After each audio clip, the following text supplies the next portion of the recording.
जब भी कोई क्वेश्चन गलत होता है तो क्या तुमको ऐसा फील होता है कि ये तो सिली मिस्टेक की वजह से ऐसा हो गया?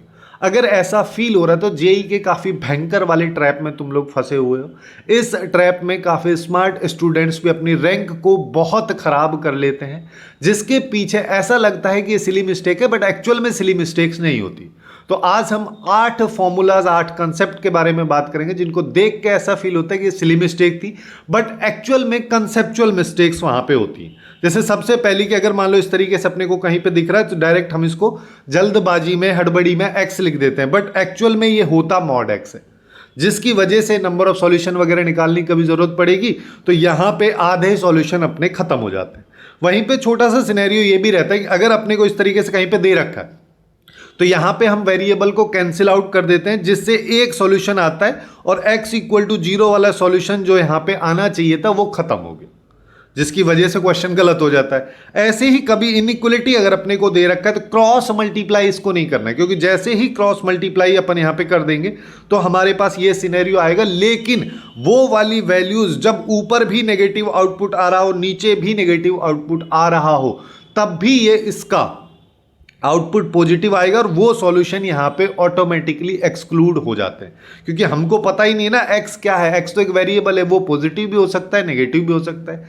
जब नेगेटिव केवल पॉजिटिव बोला है तभी अपन ऐसा करेंगे, अदरवाइज नहीं करेंगे। इसके बाद काफी इंपॉर्टेंट आती है इनवर्स ट्रिग्नोमेट्री की मिस्टेक, जिसमें ज्यादातर स्टूडेंट साइन इनवर्स एक्स को इसको बेसिकली डायरेक्ट एक्स की तरह अज्यूम कर लेते हैं, लेकिन ऐसा होता नहीं है।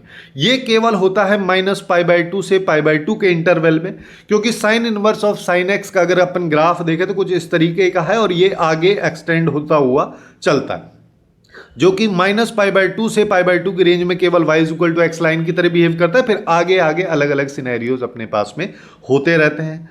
ऐसे ही इसी का उल्टा वाला कि जब इनवर्स ब्रैकेट के अंदर लिखा हो तब ग्राफ केवल इतना सा होता है।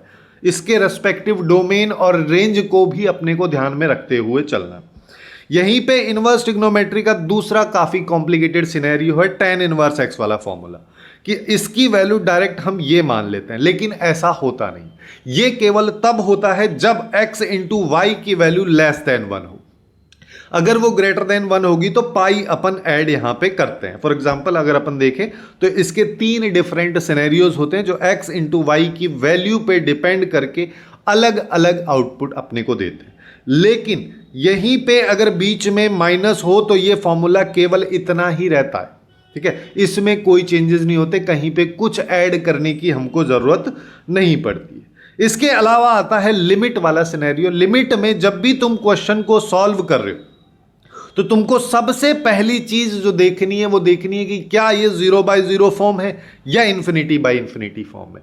अगर है तो आगे चल के जो मेथड्स हमने पढ़े हैं लिमिट वाले चैप्टर में उन सबको अप्लाई करेंगे। लेकिन अगर नहीं है तो उसकी डायरेक्ट वैल्यू आ जाती है। काफी सारे लोग डायरेक्टली सबसे पहले LH रूल ये सब लगाने की कोशिश करते हैं बिना ये चेक किए कि ये कौन से टाइप की इनडिटर्मिनेट फॉर्म है। सबसे बड़ी मिस्टेक इसके बाद आती है AMGM में, ठीक है। AMGM में जनरली अपन इसकी वैल्यू निकाल लें तो अपने को क्लियरली पता होता है ग्रेटर देन इक्वल टू 2 आएगी, लेकिन ये केवल तब होती है जब x की यहां पे वैल्यूज को हम पॉजिटिव ले रहे हैं। अगर यहीं पे x नेगेटिव हो तो इसकी मिनिमम वैल्यू 2 नहीं होगी। इस चीज का अपने को खास करके ध्यान यहां पे रखना है। दूसरी यहां पे चीज है बाइनोमियल से रिलेटेड। बाइनोमियल में ज्यादातर कंफ्यूजन होती है नंबर ऑफ टर्म्स में और पावर में। जैसे अगर x प्लस y की पावर n है तो इसमें total number of terms n+1 होंगी, जिससे कि जब तुम r+1 निकाल रहे हो तो यहां पे जो r रख रहे हो वो अलग रहता है। यानी कि अगर तुमको 5th टर्म निकालना है तो r को 4 लेना पड़ेगा और 6th टर्म निकालना है तभी r को 5 लेंगे। 5th टर्म के लिए r को 5 ले लिया तो क्वेश्चन ही गलत हो जाएगा। तो बेसिकली ये कंसेप्चुअल ही मिस्टेक है।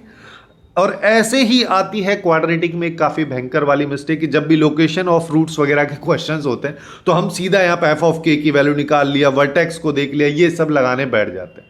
और ज्यादातर स्टूडेंट इस चीज पे ध्यान नहीं देते कि जो क्वाड्रेटिक इक्वेशन एक्सप्रेशन अपने को दे रखा है उसका d एक्चुअल में क्या है, डिस्क्रिमिनेंट कहीं उसका लेस देन 0 तो नहीं है। अगर वैसा होता है तो लोकेशन ऑफ रूट में फिर हम क्या करते हैं ये सिनेरियो ही बहुत सारे लोगों को नहीं पता रहता है।